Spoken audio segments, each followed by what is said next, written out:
look at me. That's stupid. Okay. Should I be like, Yeah.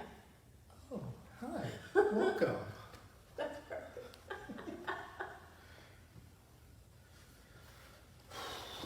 Okay, give me a countdown. 4, 3, 2, 1, action.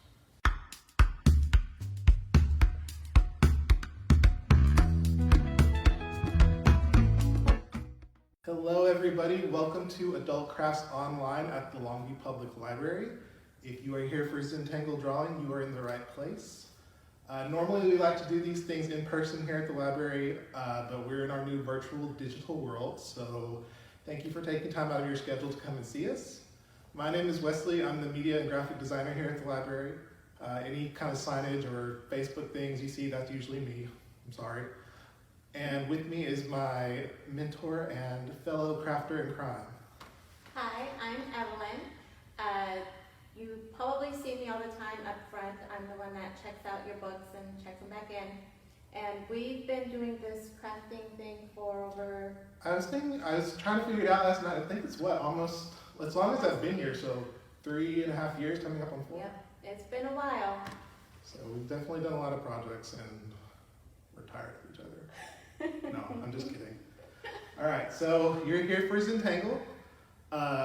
Let's see, let's go over the kit first. What you got in the kits? So you can come and pick up your kit curbside Monday through Friday, 10 to 5, or you can come into the library, and supplies are limited, so come and pick them up if you haven't already. Correct. It's going to come in this little hefty little paper bag. You're going to get, let's see, we've got some round tiles, square tiles that you're going to be practicing on. The regular Zentangle tiles usually come in 3.5 inches squared, so these are going to be perfect for you to practice on. Also a rectangle tile that you can practice on. We've also got these little square... They're just like plain practice templates, so if you want to start practicing the patterns inside, you can just doodle inside of them. It's easy to photocopy if you want, which you can do here at the library for 25 cents if you want. And we're also putting a little tile of watercolor paper so that you can see the different textures and different effects that the ink is going to have on each texture. So once you start using this one, you'll see that the ink is going to really absorb through the paper and bleed through, so be very careful when you're using that one. We also will be giving you guys a silhouette of this butterfly, so you can do all the different Zentangle designs in between all the lines. And the guidelines for our bookmark contest that we'll be talking to you guys a little bit later on. That's correct. And 2 pens. One the ultra fine point, and this one is going to be the fine tip. So they're both going to have different effects on the paper. Right. You can get those at Walmart or any craft stores. You can really look for Sharpie brand if you want to. That's kind of a preferred thing. If you get super serious about it, then I'm holding what's called a Pigma graphic macron pen, I think. It's from a brand called Sakura. It's got like an orange Sakura flower on there. You can find those at Michael's. They're fairly inexpensive, but they're kind of archival and equality, so they're not going to fade as much. But since we're practicing, the general Sharpies will be good for practice. So don't break the budget just yet. Okay, so Zentangle, Evelyn, when did you hear about Zentangle? I heard about it, but maybe 6-7 months ago. I'm sure it's been going on for 3 weeks time. ago when I told you about it? Hey, it's been a few months. I know that I've seen it everywhere. I just thought it was doodling, to be honest, but I really enjoy it. Right. So Zentangle has been around for some time. We're going to go into a brief history. It was invented by a woman named Maria Thomas and a man named Rick Roberts. Oh, I think so. Rick Roberts. I'll look that up later. But yeah, if we have terrible cutaways, don't worry, we'll get there. And I'm going to cut right now. You said it was Rick Roberts, right? I think so. I want to look like I'm legit.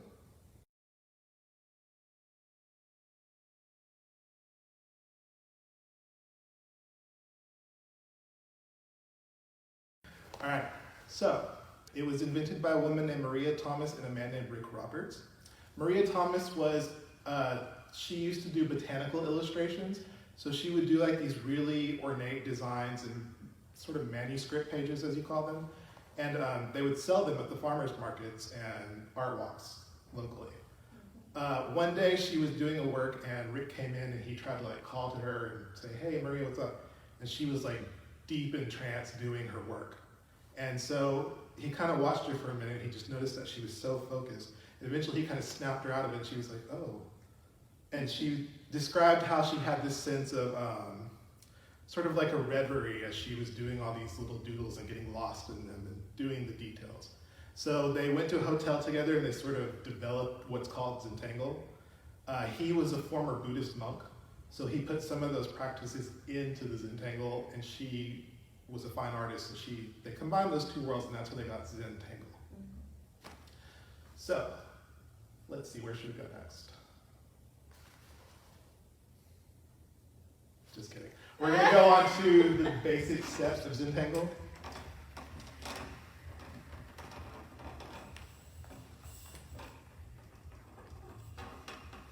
And when we talk about the history of Zentangle, or if we talk about the basic structure of Zentangle, there are actually 8 steps you go through.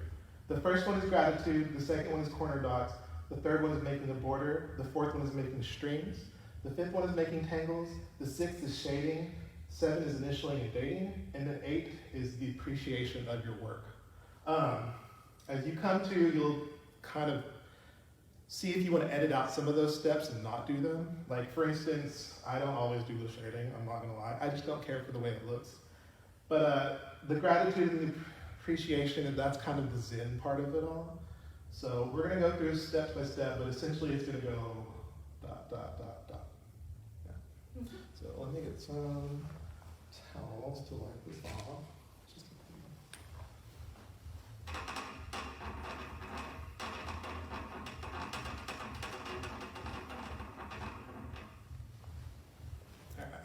And so Evelyn's going to follow along with me as I do these steps. You can too if you have a kit or if you just have a pen and a scrap piece of paper. And so Evelyn, do you have your stuff ready? I am ready. All right, go ahead and start with your ultra-fine tip. Yep. And so for the first step of gratitude, what you want to do is start getting in the mood. Take a few deep breaths. Get into your Zen place. And then you want to appreciate the fact that you have this beautiful pen and paper on your hand, and it's going to make a beautiful creation that you never thought could come out of you. And so once you do that, we're going to move on to the corner dots. So what I want you to do is take your square, and they recommend starting about 1/2 inch to 1/4 inch in. So about the pen's length. Take the pen and then put it on the edge, Evelyn. Like put it on the edge of the paper. Right, so that's kind of like the border you're going to create for right now, that size. But I want you to make 4 dots in the form of a square. And mind you, mine's going to be kind of bigger, and I'm using a dry erase, so it's going to look a little weird. And now we've made our corner dots. And then we're going to connect the lines to make a border. So you're going to start here and here and here and just make lines. It doesn't have to be a straight line. It can be just, Little curve. yeah, it just let it flow naturally. So I'm gonna go 1, 2, 3, 4. And so we've got a border. And then we're gonna do what's called the strings. The strings are actually the lines that intersect inside the border and kind of break it up into areas and zones where you start filling in the patterns. Evelyn's going to follow along with me, and you can too. If they don't match up exactly, it's fine. Just kind of keep going and work your way through it. I want you to start in this bottom left corner, and you're going to create a line up to the top right corner, but in the middle you're going to do a loop. So, and the loop, like so. The second one you're going to do, you're going to start up here in the top left corner, and just make a gentle curved line into the bottom right. Like so. from that point of the bottom right corner, I want you to draw another curved line into the center here of the loop that you made.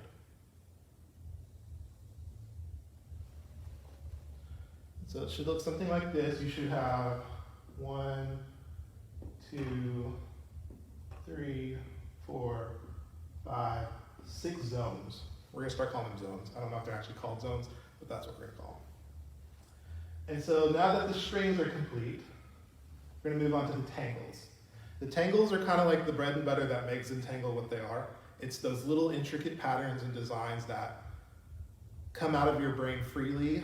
You really shouldn't think about it too much. You should just kind of start marking and then see where it takes you. So you're going to follow along with me to do some basic patterns. Normally, you shouldn't really follow like a coaching. You should just develop it on your own. But for the basic structure, we're going to show you how. So in this triangle number zone 1, I want you to start creating diagonal lines in one direction.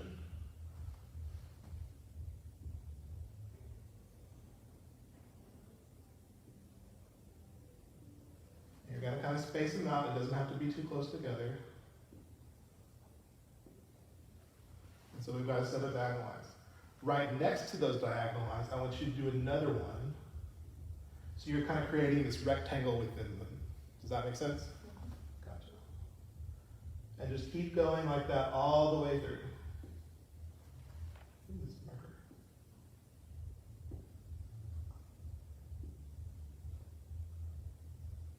Remember that the lines don't have to be perfect for right now. And so then, with those rectangles, I want you to start filling them in. You can actually take your fine tip, which is a little bit wider, and you can use those to fill it in. You can buy like a bigger Sharpie that's got a thicker chisel tip if you want for filling in areas. That's a good little thing to have around if you're going to be doing this. I'm not going to fill mine in perfectly because I have a dry erase.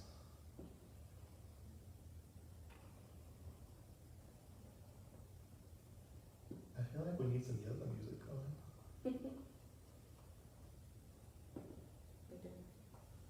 And so just keep filling these in. It's hard for me because I'm tall too. Maybe I should have you do this part up one. Probably. So we've got a stripe pattern within that zone. And in between the middle of each of those solid triangles, I want you to just draw like a dashed line.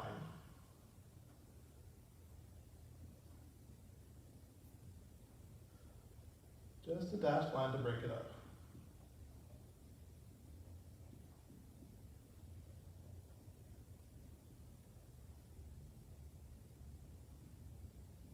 If you want to use rulers during these, you're more than welcome to. That's a good thing to have around as well because sometimes you want that kind of grid look on some things, but other times you just want the lines to form naturally. All right, all caught up? Mm-hmm. Okay, we're going to move on to zone number 2, which is this triangle on the right. And what I want you to do is start creating 4 big circles in random spots. So I'm going to do one right here, one right here. I'm going to go off on the edge too if I want and create one right here, and then one down here. So once you've got those 4 circles in, I want you to make 4 medium-sized circles in different spots too. So 1, 2, 3, 4. And I'm just going to do 5 for fun. You know, it'd be like a Bob Ross, happy clouds. So in this negative space around all those circles, I want you to start creating tinier circles. So that way you're filling in the gaps. They can overlap a little if you want, but just vary them in size and try to keep these bigger circles intact. You're creating kind of a cobblestone pattern, or pebbles, or if you will.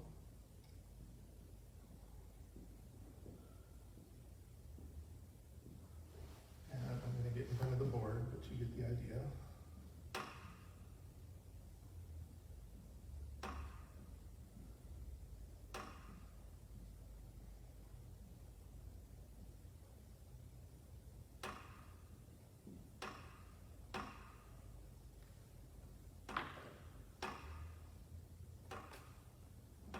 this point, if you're like me, you're squinting your eyes like crazy too, and you're going blind.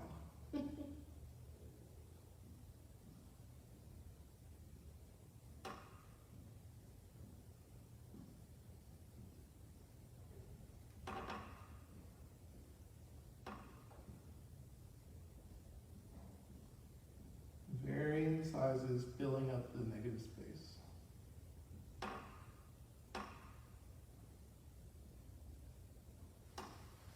And we're kind of rushing through for demo purposes, but just take your time, relax, enjoy the moment as you fill it in. Good? Good. Awesome. So we're going to move on to zone 3, which is this sort of thinner triangle in the middle. And for this line right here, you see this one going at the top? I want you to echo that line and create one just a little bit of spaces away.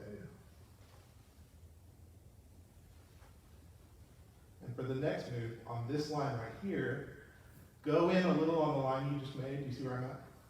And then create one that mimics that line. All the way down, just straight down. And then you're going to follow suit. So up here, create another line to that line. And then go in a little and create one that's going down.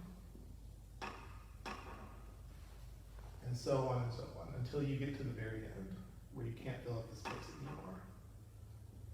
So left to right, up and down. Left to right, up and down.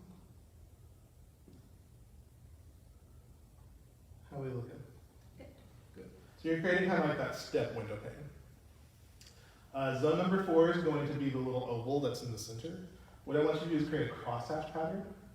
And for a crosshatch, what you're going to do is create a set of lines going this way, and then a set of lines going the other way. You can actually switch to your ultrafine if you haven't done so. Yeah. It's going to create like a thinner line quality, and that's good for crosshatching. So one set of lines this way. You can go over it as many times as you want to make it deeper in its value or its light, like light and dark. And then the other set of lines this way. And so you're creating kind of a grid pattern, kind of like the way woven fabric looks when you look through it through the light.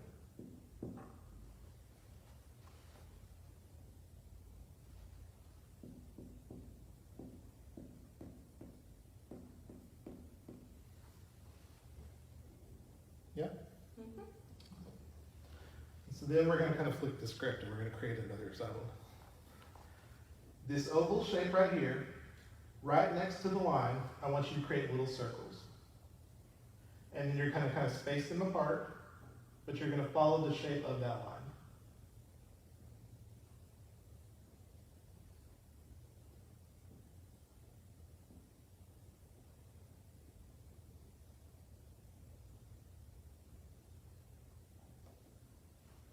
So you should have something like that. In between the middle of each dot, I want you to just draw a little dash. You don't have to connect them, but just draw a little dash.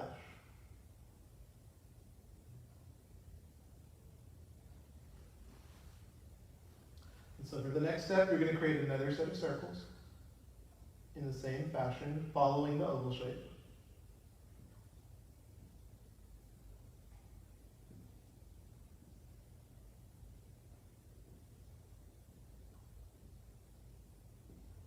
And then follow suit with the dashes.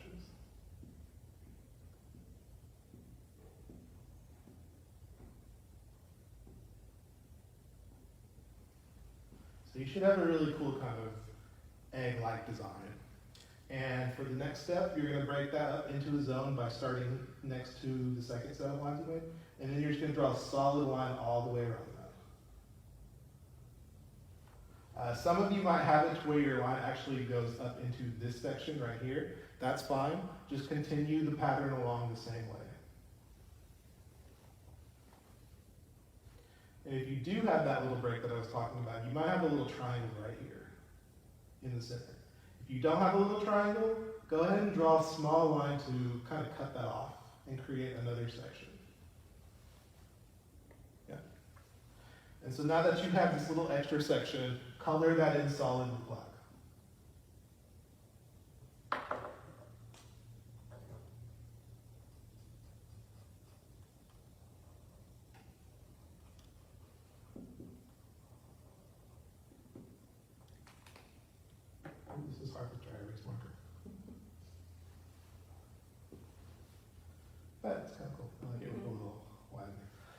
Moving on to zone 5, which is now zone, well, 6, I think. We'll just put down. You're going to do the same thing you did over here, except you're going to use squares. So start off by drawing big squares, anywhere you want.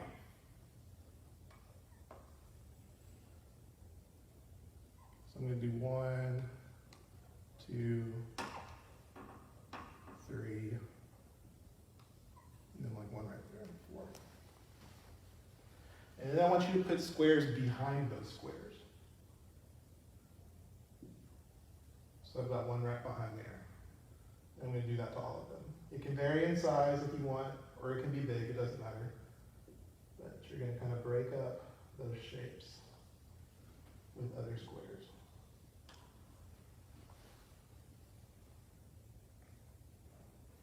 And once you've got those down, in each square, I want you to make a set of diagonal lines going in one direction. So I'm going to start on this one right here, and I'm just going to do quick, thin lines going in this direction. And the other square behind that, I'm going to do the same, if my marker will work.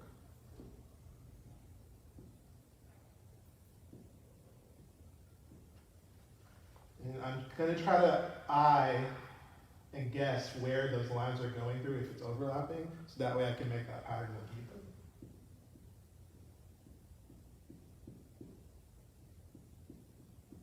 And do this for all of your sets of squares.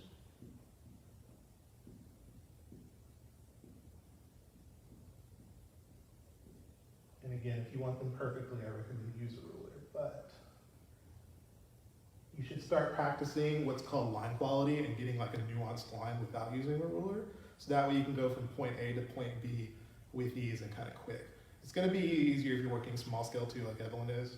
But it's good to get into the habit of not using the ruler so that way you can practice those nuanced lines, as they call them. Actually,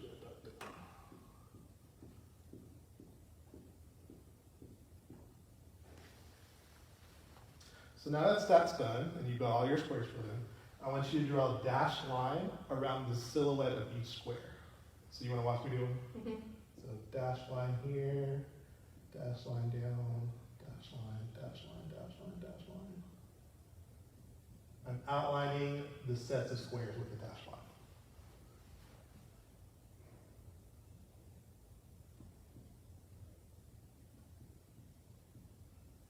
Just to create some visual interest in the design. So you can see it's got like a little straight edge right here. I know it's hard to kind of tell on that dry erase board. But I'm going in, down, right, down, just to follow that shape.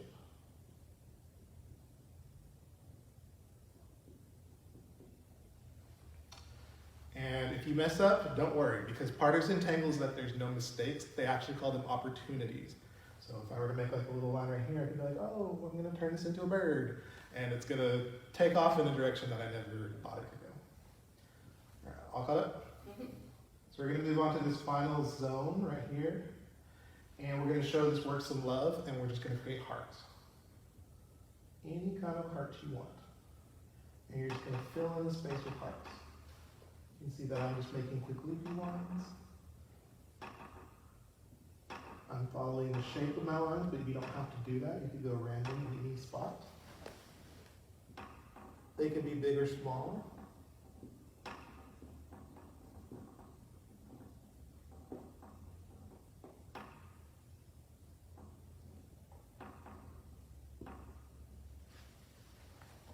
And so I fill the space with words.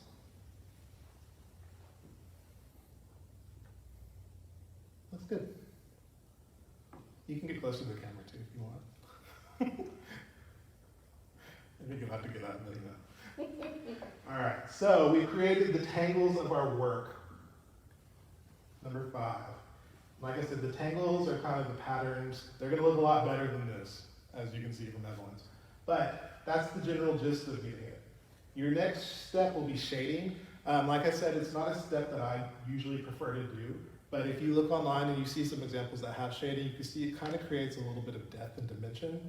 So if I'm looking at this work and I've got my pencil, which a 2B is recommended, or like a B pencil, so that way you can actually blend it in with a cotton swabble work, or what's called a tortilla. It's those little papers that are rolled up and they've got the pointy edge. But I could see looking from this one that like shading would benefit these squares to make them stand out a little more. And I could just shade the bottom a little deeper on the edges.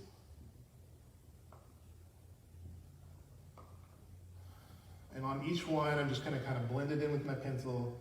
And that's gonna add like a little more visual interest instead of just having flat squares. Some people like that look. I myself prefer like a graphic boulder line in artwork. But I would just follow on the edges, matching the angle of my light. And those would benefit from some shading. If I wanted to go in on the circles and just kind of add some up here and then blend it out this way. You can see that it would add like a little bit of visual interest there too.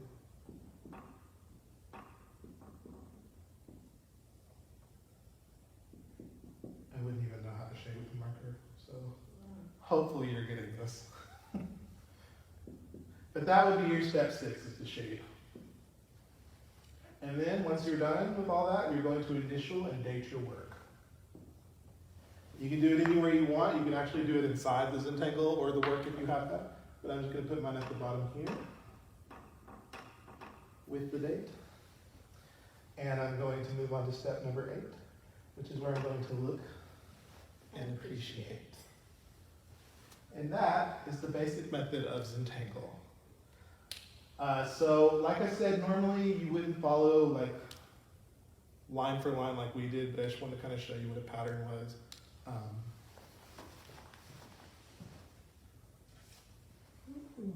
Can we see? No, gotta go down.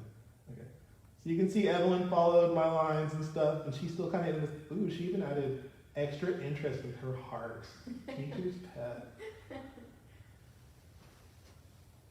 But that's the good kind of, if you're beginning out, it's the good structure to follow. Because even if you were to follow this a number of times, it's still going to look the same. It's going to follow the same sort of pattern. I would create the dots, border, you can see my lines are there, and then I follow the steps.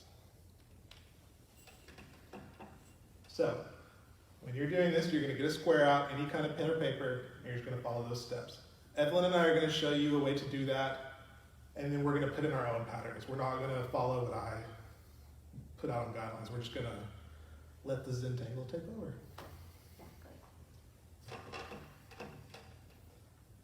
Cut for editing.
So now I'm going to talk a little bit about using silhouettes.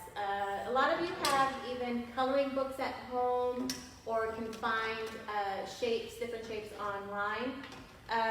Wesley found this beautiful butterfly, and we went and each did our own Zentangle on them and came up with different designs. This one is pretty easy. You just go in and whatever different designs you like, you fill in. And once you get to where you want, you're done. And you can do all kinds of different things once you've done with your silhouette. You can show them. Okay, so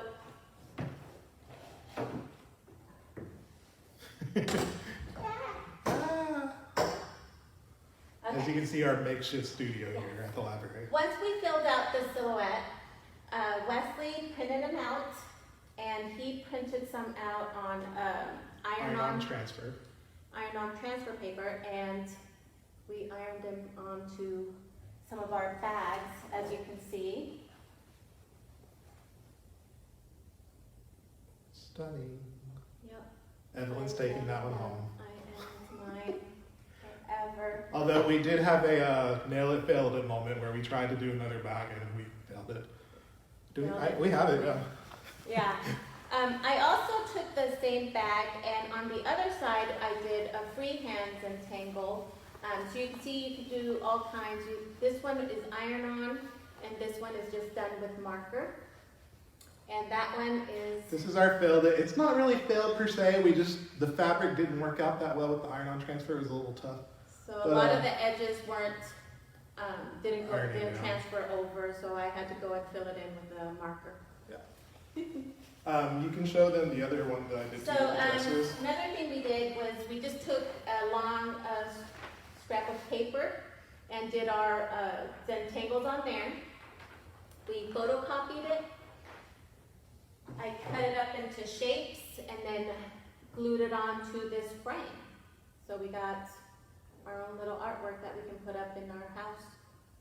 And she did that with the paper punch too. If you want to cut out like a meticulous pattern, you can, but we just took the circle punch and went. Yep, and then I did some triangles just to, add some little different shapes on there. It's good to get in the habit of photocopying your work too before you kind of destroy it. So that way you can play around with it to do different sorts of projects. Mm-hmm. You want to show them the one that you did with the... Oh. It's the same paper. No, this one's different. Well, no, you did... Oh, it's the same size paper, yeah. Yes. So it's the same size paper, but I did different patterns. Mm-hmm. And then I found this long glass vase, and I just wrapped it around there and created my very own Zentangle vase. Mm-hmm. And the good thing about it too is that it's held together with tape. So if I get bored or sick of it and I want to transfer it out, I can just take it off. take it off. And one of the first things we did with Zentangle, we took that watercolor paper, and each of us did our own little square Zentangle. I put them in a frame so we can always remember. I'm just kidding. But if you are doing those tiles and those small works, a really cool thing you can do is kind of mosaic them together. That's what they actually recommend in normal Zentangle. And I tore off my paper. I got a little tear, but that's fine. It's going to be in the back. And this was actually just a scrap sheet of paper. Like, it's not anything fancy. It's just a poster design that we had that I wasn't using anymore. And I just created a large-scale Zentangle. I should post pictures online of the details. They're really good. Yeah. Another thing that Wesley did, which I love. Are you going to talk about this or me? No, you can. It's using the silhouette form, so that way. So yeah, the silhouette form he started off with. It's just one of my fashion drawings. He's very, what's it called? Artistic. Then he went in and did the lines. Which, that's not going to be the exact one, but you could do a method like that. Mm-hmm.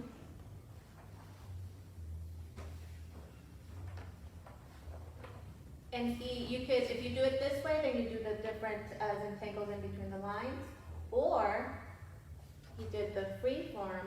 You just free form however you want it. That's it. Work of art. Yep.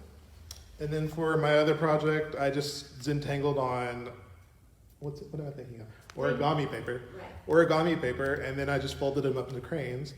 And you can see some of the little details on the cranes that make them extra special. Mm-hmm. This one I tried to draw directly on the crane while it was constructed. Didn't work out how I wanted, but it worked out somewhat so-so. The other ones are really cool, but I did make photocopies of these as well, so that way I could save the initial designs to use for other stuff. And so those were just a few of the projects we did. What else? So yes, we hope that you Zentangle all day long, relax, drink some wine, and come up with some really cool designs. But another thing we want to talk to you about is the Bookmark Bookmark Design Contest. Yes. So we've done this once before. You can come into the library, and it's also going to be included in your kit if you come and pick up your kit, and online. Yeah, you can go online These too. guidelines are available online. On our the webpage. paper, you can see that our last winner was in 2000, It was last year. couple years. Yeah, because Couple it years. was the year before that because it was Summer Reading Club. So that's the winner that won. But if you One of read the this, themes it'll is tell you- Zentangle. I'm sorry, what? One of the themes is Zentangle along with others. Yes, one of the themes is Zentangle, so you can do a bookmark with the Zentangle designs.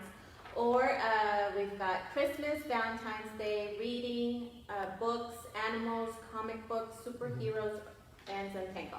So come and pick up your little guideline. The deadline for submission is October 4th, so we hope that you guys will submit some really cool work. Because we're actually going to get them printed out and produced to pass out to patrons. So that's a really cool thing. If you've never seen like a finished bookmark of your own design, it's actually really neat. Yes.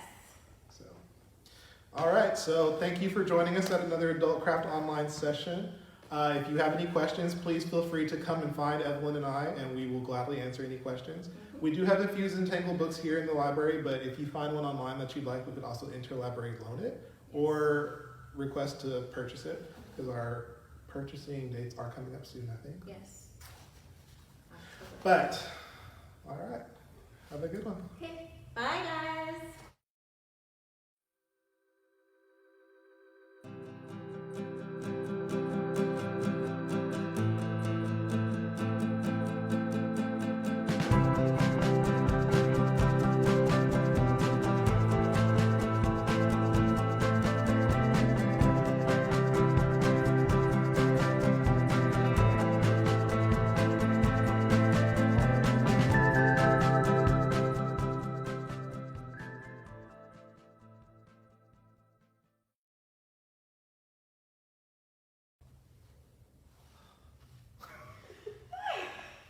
I forgot to hit record.